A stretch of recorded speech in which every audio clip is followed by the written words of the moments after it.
मैं Indrajit Verma, physics teacher. आप लोगों को कल गॉस के थ्योरम, गॉस का प्रमेय में चर्चा किया गया था, जिसमें आपको अनंत लंबाई के रेखीय आवेश वितरण, अनंत लंबाई के तार पर रेखीय आवेश वितरण के कारण विद्युत क्षेत्र की तीव्रता के बारे में चर्चा की गई थी। इसी क्रम में अब आपको आज हम चर्चा करेंगे एक बिंदुवत आवेश के कारण विद्युत क्षेत्र की तीव्रता। एक बिंदुवत आवेश के कारण विद्युत क्षेत्र की तीव्रता। बिंदुवत आवेश के कारण विद्युत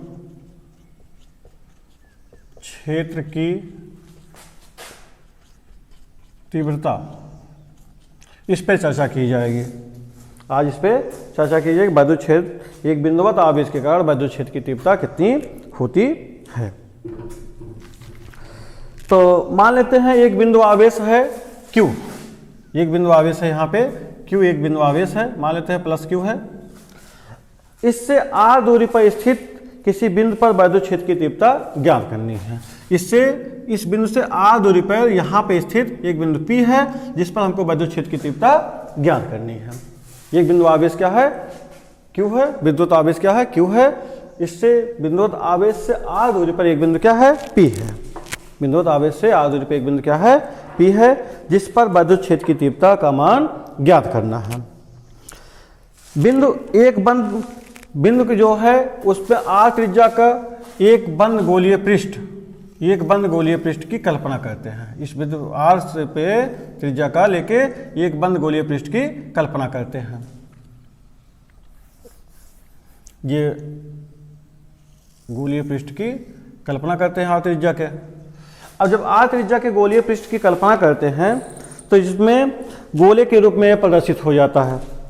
गोले के रूप में प्रदर्शित हो जाता है तो गोले के केंद्र पर आवेश Q उपस्थित होता है। गोले के केंद्र पर आवेश Q उपस्थित होता है।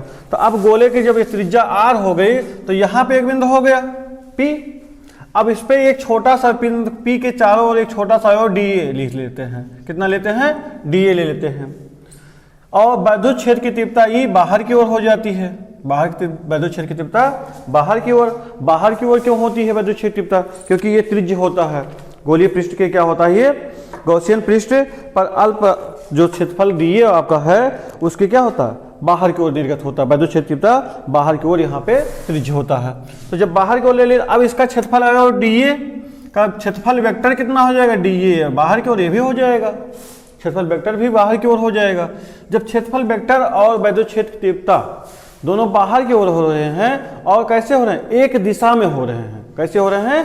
एक दिशा में हो रहे हैं। जब एक दिशा में हो रहे हैं तो इनके बीच का कोण कितना हो जाएगा? थीटा बराबर, यहाँ थीटा बराबर कितना हो जाएगा? 0 हो जाएगा। थीटा बराबर कितना हो जाएगा? 0 हो जाएगा। ठीक, थीटा बराबर कितना हो जाएगा? यहाँ पे 0 हो जाएगा। तो अब इसकी भाषा लिख लेंगे, क्या चीज? अब यहाँ पे देखो, भाषा के रूप में अगर लिखना चाहें तो लिख सकते हैं एक बिंदु आवेश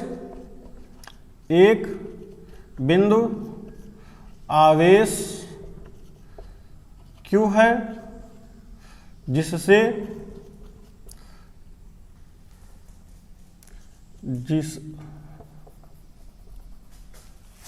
एक बिंदु आवेश Q है जिससे r दूरी पर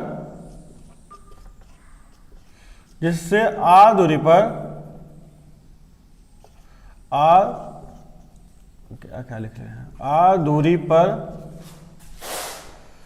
एक बिंदु P है, P पर विद्युत क्षेत्र की तीव्रता आवेश Q के कारण ज्ञात करनी है। भाषा हम अपने तरीके से लिखेंगे, किताबी भाषा की कोई जरूरत नहीं है। जो चित्र बनाए हैं वही चीज हम लिख लेंगे। जो चित्र बनाए हैं वही चीज़ हम लिख लेंगे। तो आपको कहा गया एक बिंदु आवेश Q है जिसपे r दूरी पे एक बिंदु P है, बिंदु P पे वैद्युत क्षेत्र तीव्रता ज्ञात करनी है। तो आवेश Q के कारण बिंदु P पर वैद्युत क्षेत्र की तीव्रता हमको ज्ञात करनी है। ठीक, जो वैद्युत क्षेत्र तीव्रता ज्ञात करनी है वो किसके कारण ज्ञात करनी है? आवेश Q के कारण। ठीक, बिंदु P के चारों ओर, बिंदु P के चारों ओर एक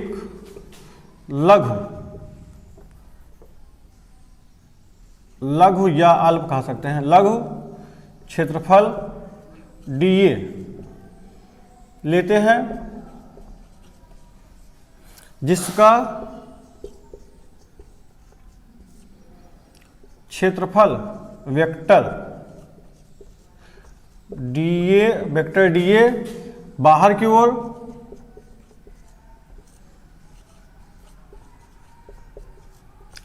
की ओर तथा वैद्युत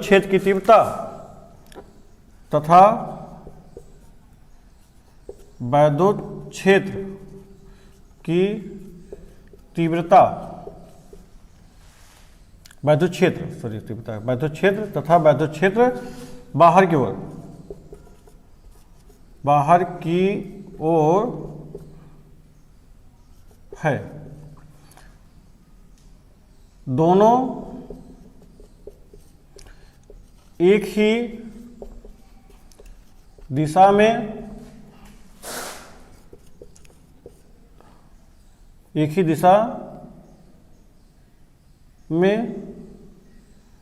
एक दूसरे के समांतर हैं, जिसके कारण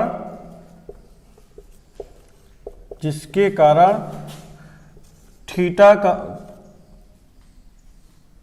बराबर 0 है, यानी कि जिसके कारण थीटा का मान क्या है? 0 है, जिसका कारण थीटा का मान यहाँ पे 0 है। ठीक, अब जब इतना 0 हो गया है तो अब आप कह सकते हैं क्या चीज? अल्प जो अवयव है dA, इससे गुजरने वाला वैद्युत फ्लक्स, dA से निर्गत वैद्युत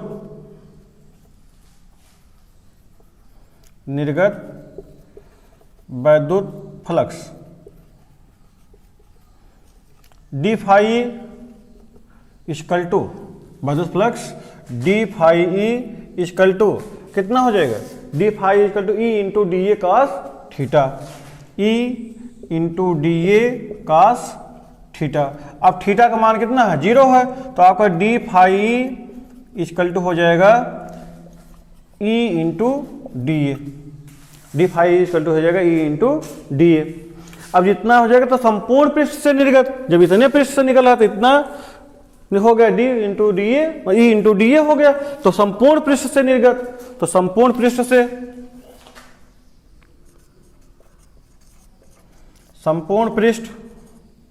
से निर्गत वैद्युत फ्लक्स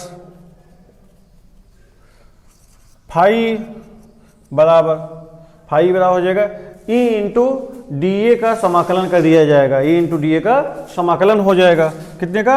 E, और कैसा? बंद परिपद है, इसलिए आपका हो जाएगा क्या चीज?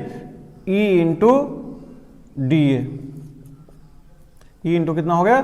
dA। तो E तो सबके लिए कांस्टेंट, हर जगह पे यहाँ हर जगह जहाँ देखेंगे T का मान तो समान होगा, लेकिन यहाँ पे dA का मान समान, ये छोटे छोटे भागों में बटाओ, इसलिए इसका क्या हो जाएगा? समाकलन हो जाएगा। तो यह हो जाएगा E इंटू परिबद्ध समाकलन यस dA। और यहाँ पे dA हो रहा तो गोला है, गोले का क्षेत्रफल कितना होता है? 4πr²। गोले का क्षेत्रफल कितना होता है? 4πr²। तो इसके स्थान पर हम 4πr² रख सकते हैं, तो ये हो जाएगा फाई E बराबर E इंटू 4πr²। ये बन गया समीकरण नंबर 1। इधर हो जाएगा गॉस के प्रमेय से फाई E बराबर Q/ε0। गॉस के प्रमेय से फाई E बराबर Q/ε0। ये समीकरण नंबर 2 हो गया। समीकरण 1 और 2 की तुलना करने पर इधर मिटा दे रहे हैं,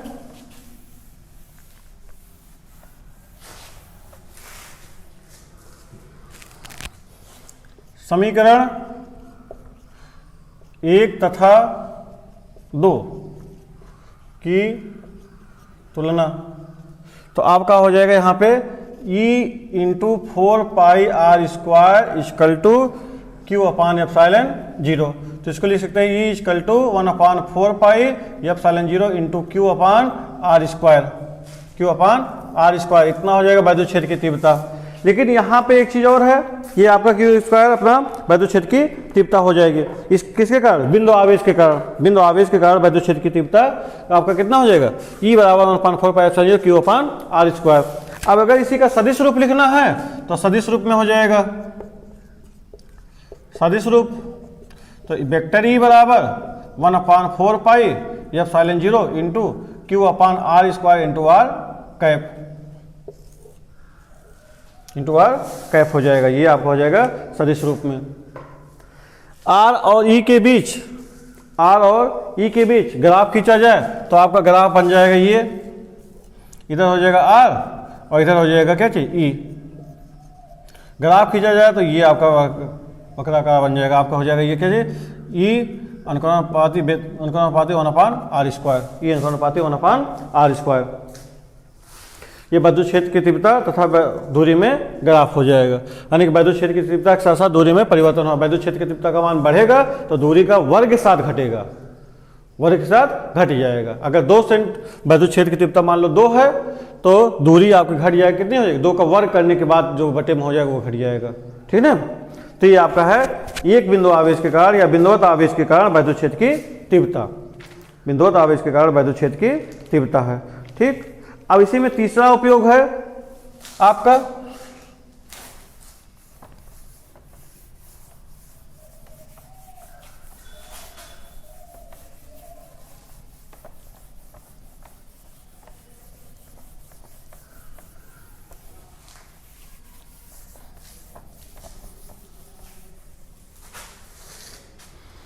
उपयोग नंबर 3 है इसमें अनंत आकार की कुचालक या कह सकते हैं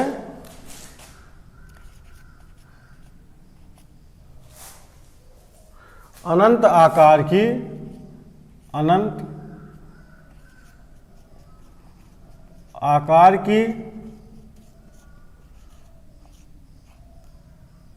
कुचालक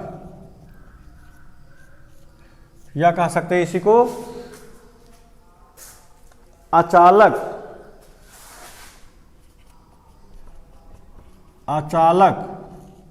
या इसी को और क्या कह सकते हैं? इसी कह सकते हैं परावैद्युत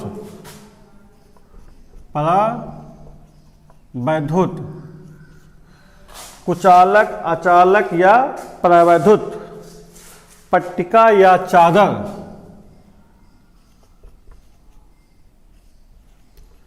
पट्टिका या इसी को कहा जाएगा चादर, पट्टिका या चादर के कारण वैद्युत क्षेत्र की तीव्रता, पट्टिका या चादर के कारण वैद्युत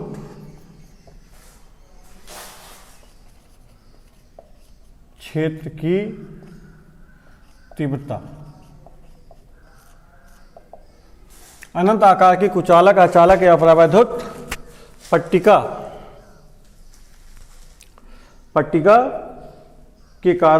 या चादर के कारण वैद्युत क्षेत्र की तीव्रता, ठीक।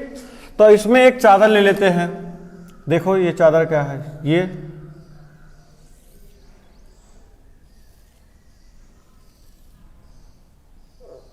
ये चादर ले लिया गया।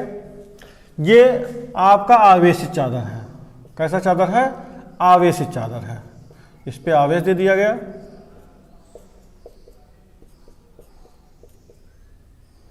ये आवेशित चादर है आपका। आवेशित चादर में कहा जा रहा है कि इससे आर दूरी पर एक बिंदु P है, इससे आर दूरी पे, चादर से आर दूरी पे एक बिंदु क्या है? P है, जिस पर हमको वैद्युत क्षेत्र की तीव्रता ज्ञात करनी है, ठीक है। इस चादर का आवेश, पृष्ठीय आवेश घनत्व सिग्मा है। इस चादर का पृष्ठीय आवेश घनत्व क्या है? सिग्मा है।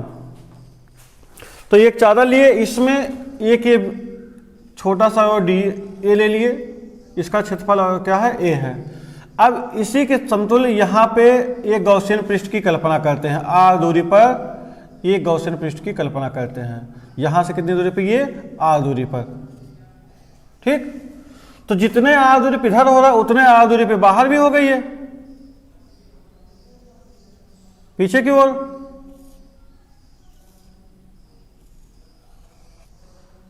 इधर भी r दूरी पर आपको हो जाएगा ये r दूरी पर। अब r दूरी पर होगा तो यानी कि एक पूरे बेलन का आकार ले लिया। ये कैसा ले लिया आकार? बेलन का आकार ले लिया। तो इसमें आपका देख रहे हैं 2 सरफेस बन रहा है, 3 बन रहा है सरफेस। कितने सरफेस बन रहे हैं? 3 सरफेस बन रहा है। ये के बन रहा है S1, ये के बन रहा है S2 और ये के बन रहा है S3। 3 सरफेस बन रहे हैं इसमें।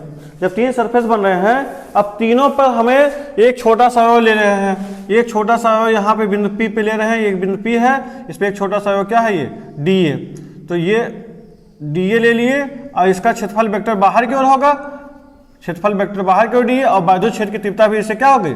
बाहर की ओर होगी, क्योंकि ये प्लस है, प्लस के कारण से कितना होगा? वैद्युत क्षेत्र की तीव्रता बाहर की ओर हो जाएगी। यहाँ पे एक छोटा सा क्षेत्रफल अवयव DA लेते हैं, ये आपका क्षेत्रफल अवयव DA है, तो इसका क्षेत्रफल वेक्टर किधर होगा? सीधे लंबवत DA ऊपर की ओर, और वैद्युत क्षेत्र की तीव्रता इधर क्या हो जाएगी? इधर हो जाएगी। इससे दूर वैद्युत क्षेत्र की तीव्रता इधर E। जैसे ही एक इस पे भी P डैश पे ये P डैश लेते हैं, यहाँ पर भी क्षेत्रफल अवयव DA, तो क्षेत्रफल वेक्टर DA बाहर की ओर और वैद्युत क्षेत्र तीव्रता भी क्या हो जाएगी? बाहर की ओर E। वैद्युत क्षेत्र तीव्रता भी बाहर की ओर। यहाँ पे अब थीटा के कोण की बात किया जाए, किसके किसके? क्षेत्रफल वेक्टर E और क्षेत्रफल A DA और क्षेत्रफल में वैद्युत क्षेत्र तीव्रता E के बीच में। यहाँ पे क्या किया जाए? थीटा की बात की जाए। तो यहाँ दोनों देखा जाए एक ही दिशा में है। दोनों कैसे हैं? एक ही दिशा में है। जब दोनों एक ही दिशा में और एक दूसरे के समांतर लगे हुए हैं तो इनके बीच थीटा का मान क्या होगा? 0। यहाँ दोनों एक दूसरे के लंबवत लग रहे हैं, यहाँ पे दोनों एक दूसरे के लंबवत लगे हैं, इसलिए यहाँ थीटा बराबर कितना हो गया? 90 अंश। यहाँ फिर दोनों एक दूसरे के बीच एक ही दिशा में लग रहे हैं, दोनों एक दूसरे के बीच एक ही दिशा में लग रहे हैं और दोनों एक दूसरे के समांतर हैं, तो यहाँ पे भी थीटा बराबर क्या हो गया? 0 अंश हो गया। बात समझ में आई ना? थीटा बराबर 0 अंश। और यहाँ पे इसका पृष्ठ आवेश घनत्व सिग्मा है। पृष्ठ आवेश घनत्व क्या है? सिग्मा है। ठीक, ये पृष्ठ आवेश घनत्व क्या है? सिग्मा है। फिगर समझ में आ गया ना? क्या है? एक चादर लिया गया, आवेशित चादर है। ये कैसा है? आवेशित चादर है, है ना? जब आवेशित चादर है तो इसमें आपको देखो 3 सरफेस बना है। इसमें एक गॉसियन पृष्ठ की कल्पना की गई जो R लंबाई से चादर से R दूरी पे एक बिंदु P था और एक बिंदु पीछे की तरफ P डैश था। इधर P था, इधर क्या था? P डैश था। ये P डैश है, P डैश था, है ना? अब इससे होकर एक गॉसियन पृष्ठ की कल्पना कर ली गई जिसका क्षेत्रफल अवयव क्या है? A है। जिसका क्षेत्रफल अवयव क्या है? A है। क्षेत्रफल अवयव पूरा क्या है? A है। ठीक, तो जब क्षेत्रफल अवयव पूरा A है तो इससे होकर जाने वाला एक गॉसियन पृष्ठ की कल्पना की गई। तो गॉसियन पृष्ठ पे हमने क्या 3 सरफेस ले लिया जिससे निकलने वाला वैद्युत फ्लक्स ज्ञात करना हमको। तो एक वैद्युत फ्लक्स यहाँ से ज्ञात करेंगे, एक यहाँ ज्ञात कर लेंगे, यहाँ से ज्ञात कर लेंगे, क्योंकि 3 सरफेस हो रहा, एक इधर हो रहा है, एक इधर हो रहा है, एक इधर हो रहा। जैसे आप ये देखिए, इसमें आप एक सरफेस ये हो रहा है, एक सरफेस ये हो रहा है, एक सरफेस ये हो रहा है पूरा। तो अब यहाँ पे और यहाँ पे हमको 3 जगह पे गॉसियन पृष्ठ एक छोटा सा और DA लेना पड़ेगा। एक छोटा सा DA लेना पड़ेगा। DA लेने के जब DA लेंगे तो वहां पे वैद्युत क्षेत्र की तीव्रता और क्षेत्रफल वेक्टर DA के बीच कोण देखना पड़ेगा। जो कोण आपको बताया गया, यहाँ पे देखो 0 अंश, यहाँ पे 90 अंश और यहाँ पे फिर 0 अंश बताया गया। कारण भी बताया गया क्यों हो रहा है ऐसा, है ना? तो अब उनके बीच अब ये हो गया। तो अब इनके तीनों बिंदुओं पर, तीनों सरफेसों पे, यहाँ पे, यहाँ पे, यहाँ पे, तीनों जगह से गुजरने वाला वैद्युत फ्लक्स ज्ञात करेंगे। तीनों जगह से गुजरने वाला वैद्युत फ्लक्स ज्ञात करेंगे। अब वैद्युत फ्लक्स देखो कहाँ कितना कितना होता है, ठीक है ना? तो पहले थोड़ी सी भाषा लिख लेते, फिर आपको इसमें वैद्युत फ्लक्स ज्ञात करते हैं। तो इसमें भाषा में क्या है? एक समान रूप से आवेशित, लेकिन क्या चीज? एक समान रूप से आवेशित चादर, एक समान रूप से आवेशित चादर जिसका आवेशित चादर जिसका पृष्ठीय आवेश घनत्व सिग्मा है। एक समान रूप से आवेशित चादर है जिसका पृष्ठीय आवेश घनत्व क्या है, सिग्मा है। चादर से r दूरी पर एक बिंदु P है। चादर से r दूरी पर एक बिंदु P है तथा इसी बिंदु के सममित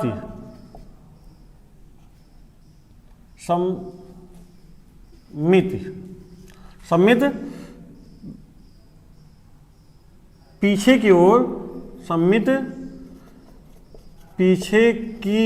ओर एक बिंदु P डैश है जिन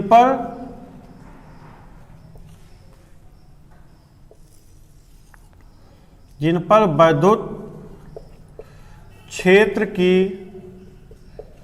तीव्रता ज्ञात करनी है। वैद्युत क्षेत्र तीव्रता ज्ञात करनी है। ठीक, वैद्युत क्षेत्र की तीव्रता क्या है, ज्ञात करनी है। ठीक, अब वैद्युत क्षेत्र की तीव्रता ज्ञात करनी है, तो जब इसमें वैद्युत क्षेत्र तीव्रता ज्ञात कर रहे हैं तो अब इनसे होकर एक गॉसियन बंद गॉसियन पृष्ठ की कल्पना कर लेते हैं। इन बिंदुओं से होकर जाने वाले एक गॉसियन पृष्ठ की कल्पना करते हैं। किसे? एक गॉसियन पृष्ठ की कल्पना करते हैं। अब जब गॉसियन पृष्ठ की कल्पना करते हैं और ये गॉसियन पृष्ठ कैसा बन रहा है, बेलनाकार बन रहा है। कैसा बन रहा है, बेलनाकार बन रहा है। तो बेलनाकार बन रहा है तो इसके अक्ष के चादर के लंबवत दिशा में होगा, यानी बेलनाकार जो बन रहा है वो अक्ष के चादर के लंबवत दिशा में होगा। तो बेलनाकार में अनुप्रस्थ काट का क्षेत्रफल कितना है, a है। कैसा बन रहा है, गॉसियन पृष्ठ की कल्पना करते हैं जो एक बेलनाकार बन रहा है। कैसा बन रहा है, बेलनाकार बन रहा है। जब बेलनाकार बन रहा है और जिसके अक्ष जो होता है चादर के क्या है, लंबवत है, जिसका बेलनाकार बन रहा है, जिसका अक्ष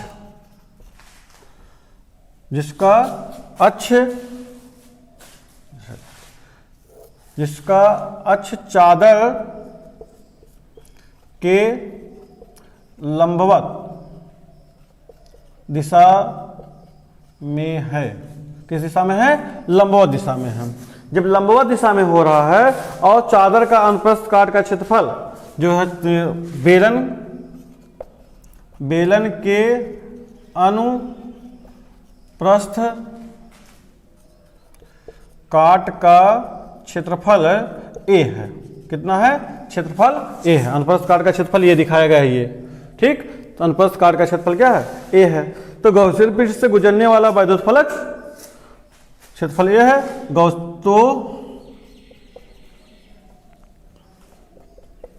गॉसियन पृष्ठ से गुजरने वाला वैद्युत फ्लक्स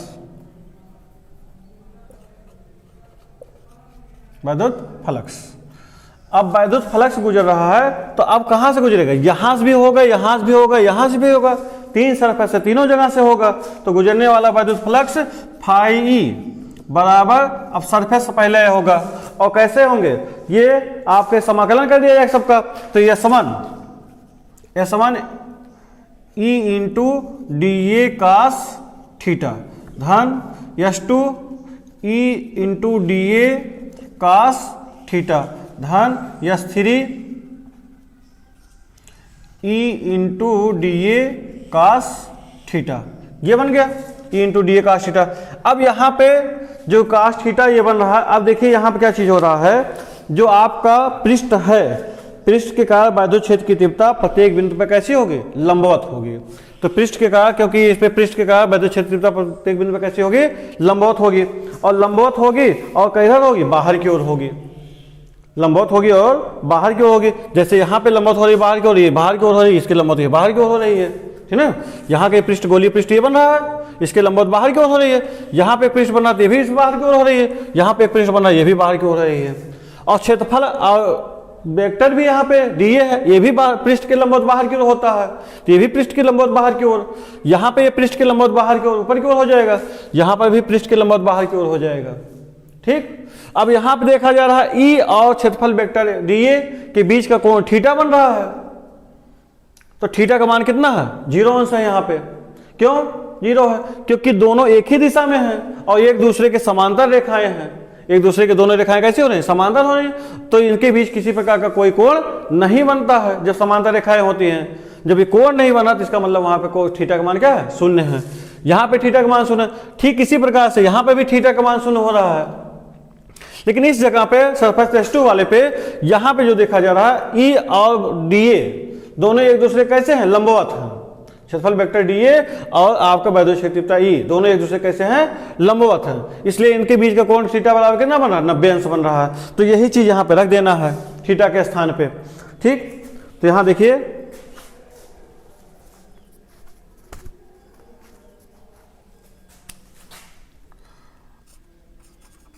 अचालक पृष्ठ के कारण, अचालक पृष्ठ के कारण बायदुत क्षेत्र की तीव्रता, कारण बायदुत क्षेत्र की तीव्रता अब कैसी होगी, बायदुत क्षेत्र की तीव्रता पृष्ठ के लंबवत होगी। बायदुत क्षेत्र की तीव्रता पृष्ठ के प्रत्येक बिंदु पर लंबवत होगी। बायदुत क्षेत्र की तीव्रता पृष्ठ के प्रत्येक बिंदु पर लंबवत होगी। कैसी होगी, लंबवत होगी। अब जब लंबवत होगी और किधर होगी, बाहर की ओर होगी, लंबवत होगी तथा बाहर की ओर, किधर होगी, बाहर की ओर होगी। तो तब क्या हो जाएगा, बायदुत फलक होगी, तब फाई बराबर समाकलन S1, तो यहां हो जाएगा E D A cos 0 plus S2 E D A cos 90 धन S3 E D A cos 0।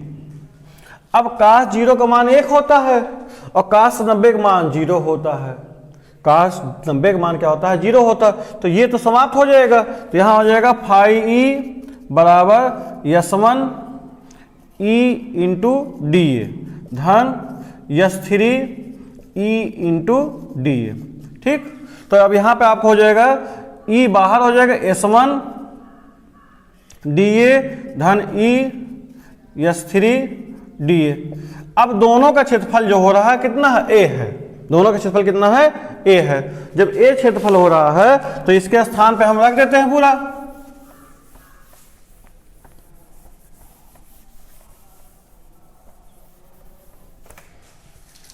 क्या हो जाएगा, फाई ई बराबर ई इंटू ए धन ई इंटू ए।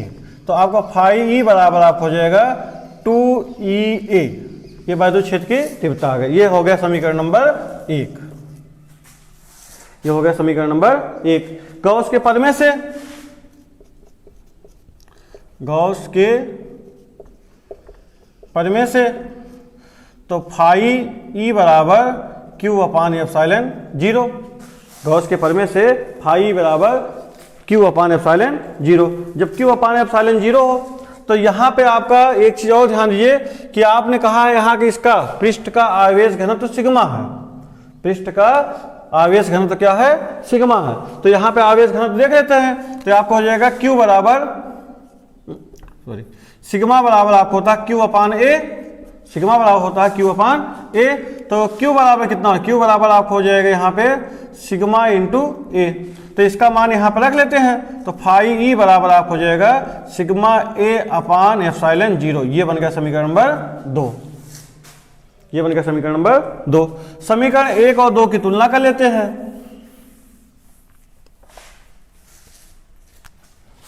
समीकरण 1 तथा 2 से तो आपको हो जाएगा 2EA बराबर सिग्मा ए अपान एप्सिलॉन 0। तो E बराबर कितना हो जाएगा, E बराबर आपको हो जाएगा सिग्मा ए अपान 2A एप्सिलॉन 0। तो ए से ए कैंसिल हो जाएगा, तो ये आपका बचेगा सिग्मा अपान 2 एप्सिलॉन 0। तो वैद्युत क्षेत्रफलता E बराबर हो जाएगा सिग्मा अपान 2 एप्सिलॉन 0। वैद्युत क्षेत्रफलता E बराबर हो जाएगा सिग्मा अपान 2 एप्सिलॉन 0 हो जाएगा। ठीक, तो अब इसमें ये हो गया। अब इसमें कह सकते हैं कि सम आवेशित अचालक चादर के निकट वैद्युत क्षेत्र की तीव्रता अपरिवर्तित रहती है। इसमें लिखेंगे क्या चीज, एक लाइन और लिख लेंगे थोड़ा सा, देखिए ध्यान दीजिए इसमें। अब हमारा जो सूत्र प्राप्त हुआ है E बराबर सिग्मा अपान 2 एप्सिलॉन 0, इसमें कहीं पर भी R मेंशन नहीं, ये जो दूरी R दिखाया गया यहां से, इसका कहीं पर भी जिक्र नहीं किया गया है। जब जिक्र नहीं किया गया है तो इससे आपका ये हो जाएगा कि सम आवेशित अचालक चादर के कारण, सम आवेशित अचालक चादर के कारण, अचालक चादर के कारण वैद्युत क्षेत्र की तीव्रता, अचालक चादर के कारण वैद्युत क्षेत्र की तीव्रता दूरी पर निर्भर नहीं करती है, दूरी पर निर्भर नहीं करती है। ठीक है ना। इसके बीच अगर ग्राफ देखा जाए तो आपको हो जाएगा ये R और E के बीच ग्राफ, R और E के बीच ग्राफ, E के बीच ग्राफ देखा जाए तो आपका बन जाएगा क्या जी, यहां पे देख रहे हैं R,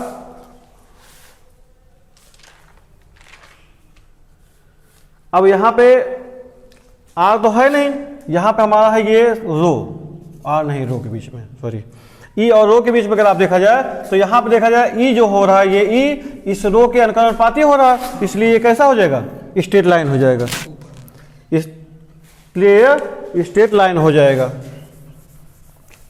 यहां बना देते हैं, देखो वहां दिखने में थोड़ी दिक्कत हो रही है, यहां हो जाएगा E सिग्मा और E के बीच में ग्राफ, सिग्मा और E के बीच में ग्राफ, तो ये आपको हो जाएगा इधर, तो इसका क्या हो जाएगा, दोनों एक दूसरे के अनुपाती हैं, तो इसलिए ये अनुपाती क्या है, सिग्मा है, इसलिए क्या एक स्ट्रेट लाइन दिखाई गई, इसी सीधे दोनों के बीच से होते हुए जाएगी। और एक और है सिग्मा और किसके बीच में,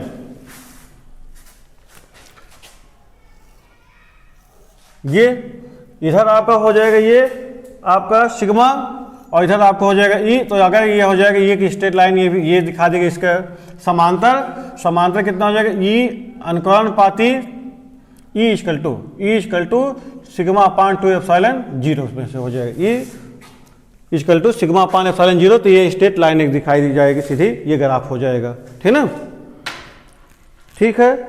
अब इस पे आज यहीं तक, अगले वीडियो में फिर मिलेंगे, तब तक के लिए आपको धन्यवाद।